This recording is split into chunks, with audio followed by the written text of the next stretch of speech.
할렐루야. 8월 25일 월요일 새벽 기도를 시작하겠습니다. 사도신경으로 우리의 신앙을 고백합니다. 나는 전능하신 아버지 하나님 천지의 창조주를 믿습니다. 나는 그의 유일하신 아들 우리 주 예수 그리스도를 믿습니다. 그는 성령으로 잉태되어 동정녀 마리아에게 선하시고 본디오 빌라도에게 고난을 받아 십자가에 못 박혀 죽으시고 장사된 지 사흘 만에 죽은 자 가운데서 다시 살아나셨으며 하늘에 오르시어 전능하신 아버지 하나님 우편에 앉아 계시다가 거기로부터 살아있는 자와 죽은 자를 심판하러 오십니다. 나는 성령을 믿으며 거룩한 공교회와 성도의 교제와 죄를 용서받는 것과 몸의 부활과 영생을 믿습니다. 아멘. 찬송가 287장 찬양하시겠습니다. 287장입니다.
말씀은 구약성경 에스겔서 22장 1절에서 16절까지 말씀입니다.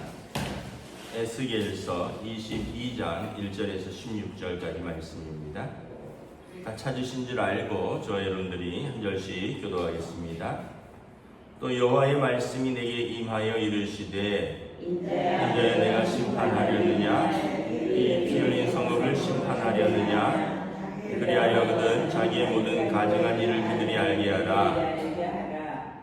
너는 말하라. 주 여호와께서 이같이 말씀하셨느니라. 자기 가운데 피를 흘려 벌받을 때가 이르게 하며 우상을 만들어 스스로 더럽히는 성아, 내가 흘린 피로 말미암아 죄가 있고 내가 만든 우상으로 말미암아 스스로 더럽혔나니 내 날이 가까웠고 내 연한이 찼도다. 그러므로 내가 너로 이방의 능욕을 받으며 만국의 조롱거리가 되게 하였노라. 너 이름이 더럽고 어지러움이 많은 자여 가까운 자나 먼 자나 다 너를 조롱하리라. 이스라엘 모든 국가는 하셨도다.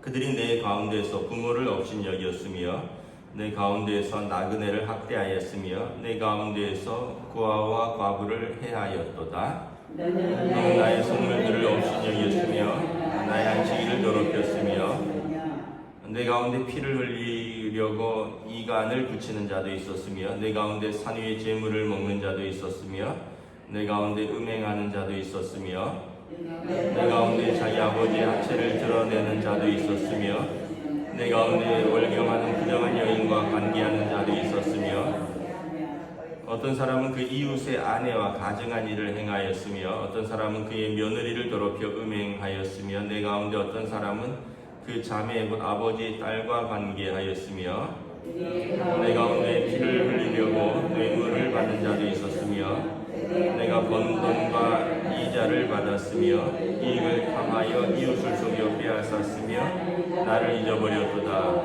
주 여호와의 말씀이니라. 내가 불의를 행하여 이익을 얻은 일과 내 가운데 피 흘린 일로 말미암아 내가 손뼉을 쳤나니 내가 내게 부응하는 날에 내 마음이 견디겠느냐 내 손이 힘이 있겠느냐 나 여호와가 말하였으니 내가 이르리라.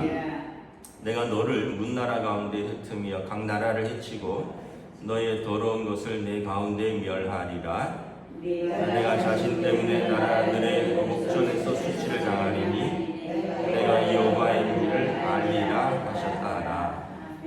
아멘. 할렐루야. 새로운 하루 또 새로운 한 주가 시작됩니다. 하나님께서 은혜와 평강으로 함께하여 주시기를 축복합니다. 계속해서 이제 이 예루살렘에 대한 또 유다 백성에 대한 심판을 말씀을 하시는데 크게 보면 두 가지입니다. 1절부터 5절에 보면 하나님 경외함이 없다고요. 6절부터 16절을 보면 사람 사랑함이 없다입니다. 1절부터 5절에 보면 우상을 섬겨서 하나님 경외함이 없다라는 것이고요. 또 6절부터 16절에 보면 온갖 죄를 다 하고 있죠.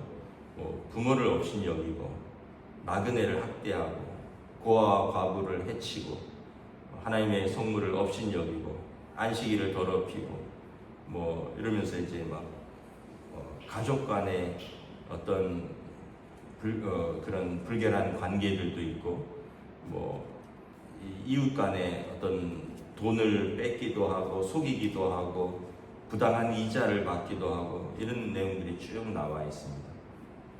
결국은 뭐냐면 하나님 경외함이 없으면 사람 사랑함도 없다라는 거예요. 우리가 왜 그렇게 하나님 경외함, 하나님 사랑함을 강조하느냐 하면 그게 이제 모든 우리 인간 사회의 사랑의 기본이 되기 때문에 그렇습니다. 여러분 하나님을 경외함이 없는데 사람을 두려워하고 사람을 의식할까요? 그럴 이유가 없죠. 그래서 그 10계명에도 보면 1계명부터 4계명까지가 하나님 사랑에 관한 것입니다. 근데 우상 숭배는 이걸 다 어기는 거예요.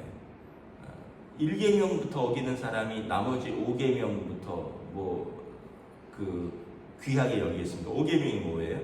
내 부모를 공경하라거든요. 근데 부모를 업신 여겼다 그랬잖아요. 그러니까 1계명을 어기는 사람은 5계명은 아무것도 아닌 것이 되는 거죠. 그리고 부모를 업신 여기는 사람이 다른 사람을 업신 여기는 것은 너무나 당연하죠. 그러니까 이게 다 연결되는 거죠. 하나님 업신 여기면 내 부모도 업신 여기는 거고 내 부모와 내 자식을 소중히 여기지 않는 사람은 다른 사람도 함부로 대하고 다른 사람들을 괴롭히거나 다른 사람들을 학대하거나 다른 사람들을 착취하는 것은 별로 크게 이상한 일이 아니다라는 거예요. 그래서 예수님께 어떤 율법사가 나와서 물었죠. 선생님 어떤 계명이 제일 큽니까? 성경에 뭐라 되어 있느냐?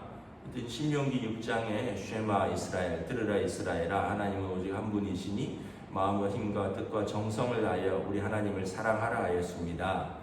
그래 그거 맞다. 그거 합니다. 다음은 무엇입니까? 다음은 내 이웃을 사랑하라. 레위기 19장에 하나님 거룩하니 너도 거룩하고 내 이웃을 내 몸과 같이 사랑하라는 것이라. 그러니까 하나님을 거룩히 여기는 자는 내 이웃을 사랑하는 것이 자연히 따라 나오는 것이죠.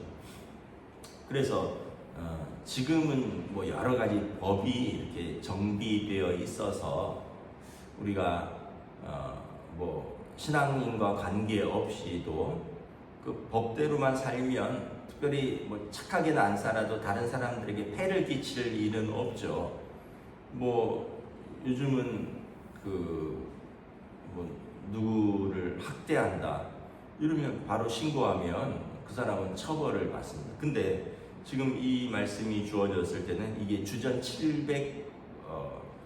약간 700년대거든요. 뭐 600년대 후반인데 주전이니까 지금이 2025년이니까 2600년 전이에요. 그러니까 이 말씀이 주어졌을 때는, 율법이 주어졌을 때는 4500년 전입니다. 여러분 4500년 전에 이런 말씀이 주어졌다는 건 대단한 거죠.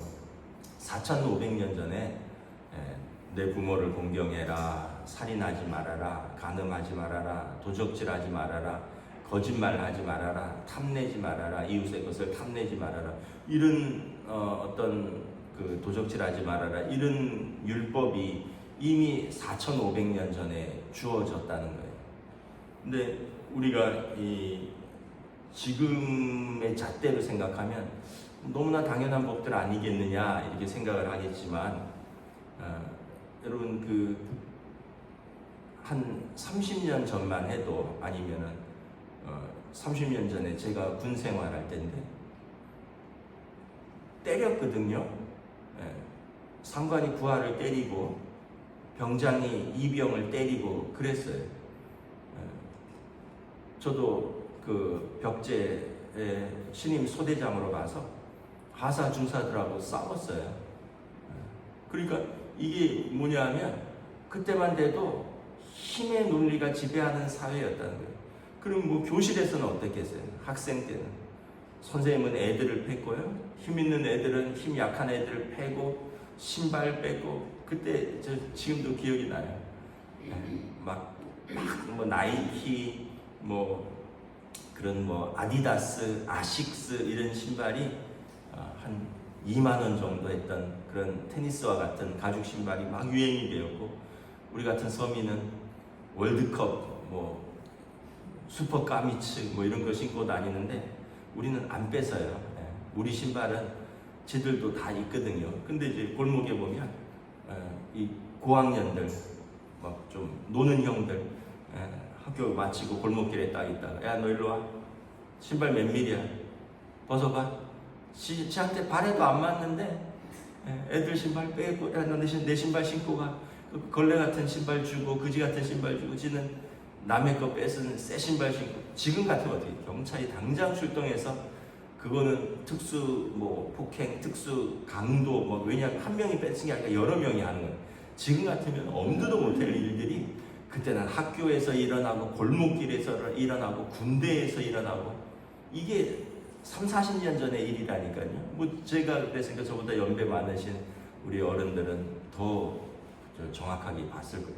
그런데 여러분 지금부터 2600년 전, 2700년 전, 이스라엘이 망하기 전에 가나안 땅에 하나님 경외함이 없는 문화에 사는 사람들은 어떻게 했어요?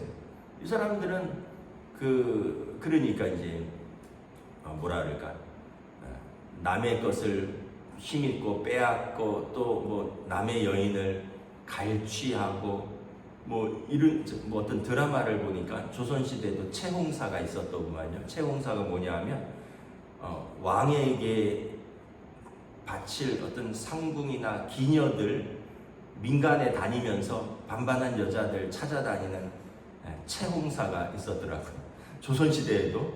그러니까 이게 말이나 되는 일이에요. 이게 조선시대에도 있었다면 2600년 전에는 어떻겠어요? 지나가다가 예쁜 여자 있으면, 야, 뭐 어떤 대감이 원한다, 그럼 뺏어가는 거죠.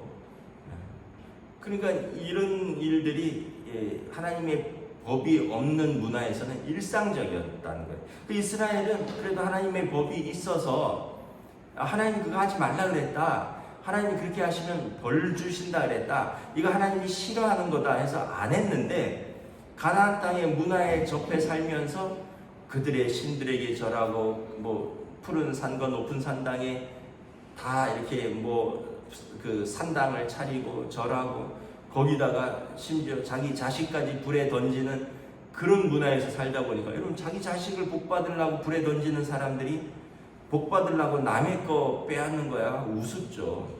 그러니까 이제 이스라엘도 점점 물들어가서 나중에 하나님이 그들의 죄악이 관영하여서 꽉 찼다는 얘기예요. 꽉 참을 만큼 참았는데 가득 차서 더 이상 안 되겠다. 그들을 그 땅에서 쫓아내야 되겠다 말씀하는 거예요. 그래서 그들의 죄를 쭉 하는데 뭐 말하기도 민망한 얘기들이 나오잖아요.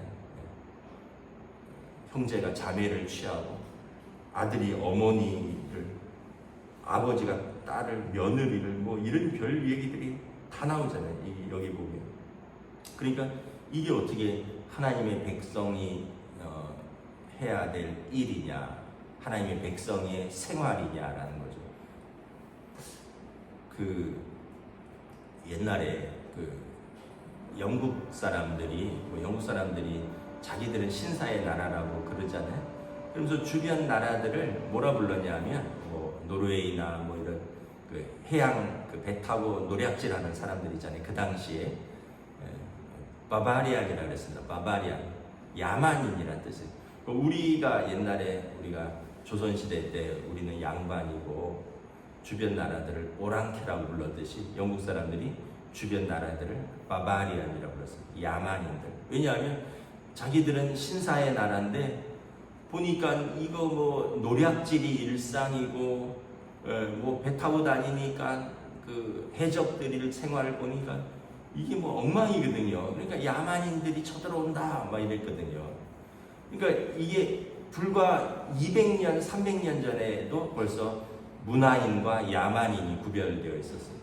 근데 그 전에는 어떻냐면 자기들 표현으로는 유대인과 이방인, 하나님의 표현으로는 하나님의 백성과 하나님을 알지 못하는 사람들로 나뉘어져 있었다. 그래서 유대인과 이방인은 사실은 하나님과 하나님의 백성이 아닌 사람들인데, 근데 유대인들이 이제 그들이 그렇게 소중히 여기는 율법을 잘 지켰으면 그렇게 말할 자격이 있는데 자기들도 이제 말씀을 안 지킨 거예요. 그러니까 이제 하나님 보실 때, 야, 유대인과 이방인이 무슨 소용이 있느냐? 예수님 시대에는 뭐라 그랬어요? 너희가 아브라함의 자손이라고 그대로 하나님 나라 간다고? 말도 안 되는 소리 하지 말아라. 도끼가 나무 밑둥에 놓여 있다. 뿌리째 뽑아버릴 거다. 야, 너희가 아브라함의 자손이라고 뭐 하는데 돌들이 일어나서 소리칠 것이다. 예수님께서도 책망하셨고 사도 바울도 뭐라 그러셨냐면 너네 율법 그거 돌에 쓰인 거 그 율법 그렇게 중요하다는데 신비에다 새겨라. 마음에 새겨야 된다. 너네 할례 받은 거 그거 되게 자랑스러워하는데 그거 몸에 받지 말고 마음의 할례를 받아야 된다. 그러니까 이제 이 법은 있는데 껍데기고 그들의 생활은 하나님의 백성의 신실함과 거룩함과 전혀 관계가 없다는 거예요. 그럼 오늘 우리는 어떨까요? 사람들이 그러겠죠. 그리스도인이라고, 신자라고, 또 교회 다닌다고. 근데 생활이 야, 니네나 나랑 우리랑 뭔 차이가 있어? 별 차이도 없는데 굳이 교회 다닐 이유가 뭐가 있어? 이러지 않을까요? 만약에 우리의 생활이 그들이 볼 때 하나님은 잘 모르지만 우리의 생활이 신실하고 거룩하고 구별되어 있으면 저 사람들이 교회 다니는 사람은 달라. 우리는 교회는 못 다니지만 저 사람들하고는 확실히 달라. 이렇게 이야기하지만 근데 그 사람들이 볼 때 너네랑 나랑 무슨 차이가 있는데 너네 더 하잖아. 돈 더 밝히고 너네도 나쁜 짓 할 때 보면 우리보다 더 하잖아. 싸우고 먹고 이럴 때 보면 우리 잡아먹으려고 그러잖아. 너네랑 우리랑 무슨 상관이 있는데 그러면서 무슨 교회를 다니라 그래. 이렇게 말하지 않겠어요. 그 당시 유대인이나 이방인이나 무슨 차이가 있느냐라는 한탄처럼 오늘 이 시대에 그리스도인이나 세상 사람들이나 무슨 차이가 있느냐. 결국 하나님 경외함이 출발이라는 거예요. 하나님 경외함이 우리의 삶의 거룩함의 출발이고 이웃사랑의 출발이고, 그리고 세상 가운데 하나님과 우리를 이렇게 드러내고 구별하고 하나님께 영광 돌리는 출발이 된다. 그래서 우상 숭배하면 1계명이 허물어지는 거기 때문에 첫 번째 계명이 허물어지면 나머지 계명 허물어지는 건 순식간이다. 그래서 말씀을 정리하겠습니다. 오늘 이스라엘에 대한 심판을 얘기하면서 하나님이 꼭 우상 숭배만 얘기하는 게 아니에요. 우상 숭배로 말미암은 하나님의 백성의 무너짐, 삶의 무너짐, 이것이 모두 그들의 죄악의 결과이다. 저와 여러분들이 우리가 하나님 앞에서 신앙생활하는 사람들이죠. 우리는 믿음으로 사는 사람들입니다. 믿음은 하나님의 말씀을 신뢰하는 사람들입니다. 그렇다면 우리는 하나님의 법을, 하나님께서 우리에게 주신 말씀들을 우리 삶에서 실천하는 사람들입니다. 여러분들의 가정에서, 일터에서, 이웃 간에 하나님의 말씀을 실천하면 그 사람들이 우리를 통하여 하나님을 알게 되고 하나님께 영광 돌리게 될 것입니다. 오늘도 이런 복된 믿음의 하루 되시기를 주님의 이름으로 축복합니다. 기도하겠습니다. 하나님 은혜를 감사합니다. 예루살렘의 죄악에 대해서 책망하면서 우리가 생각할 때 우상 숭배로만 하나님께서 분노하신 것 같지만, 이제 사실은 그의 일상들을 보면 우상 숭배로부터 시작하여 모든 하나님께서 주신 법들이 일상에서 무너졌음을 알게 됩니다. 결국 가나안 사람들의 풍속을 따랐고 그 사람들의 죄악을 서슴지 않고 짓는 이스라엘의 하나님의 구별된 백성, 제사장 나라로 삼은 그 백성 선민으로서의 삶이 완전히 무너졌음을 보여줍니다. 결국 그들을 그 땅에서 하나님이 내쫓으시겠다 말씀을 하십니다. 오늘 우리의 삶에서 우리가 주일날 예배드리는 것으로만 그치는 것이 아니라 다른 6일 동안 우리의 가정에서, 일터에서, 세상 한가운데 살아가지만 우리는 이 땅에 발을 딛고 땅에서 살아가지만 하늘의 법을 지키는 하나님의 백성으로서 우리의 삶을 믿음으로 담대히 살아갈 수 있는 저희들로 성령님 인도하여 주시옵소서. 감사를 드리오며 우리 주 예수 그리스도 이름으로 기도드리옵나이다. 아멘. 하늘에 계신 우리 아버지의 이름을 거룩하게 하시며 아버지의 나라가 오게 하시며 아버지의 뜻이 하늘에서와 같이 땅에서도 이루어지게 하소서. 오늘 우리에게 일용할 양식을 주시고 우리가 우리에게 잘못한 사람을 용서하여 준 것 같이 우리 죄를 용서하여 주시고 우리를 시험에 빠지지 않게 하시고 악에서 구하소서. 나라와 권능과 영광이 영원히 아버지의 것입니다. 아멘.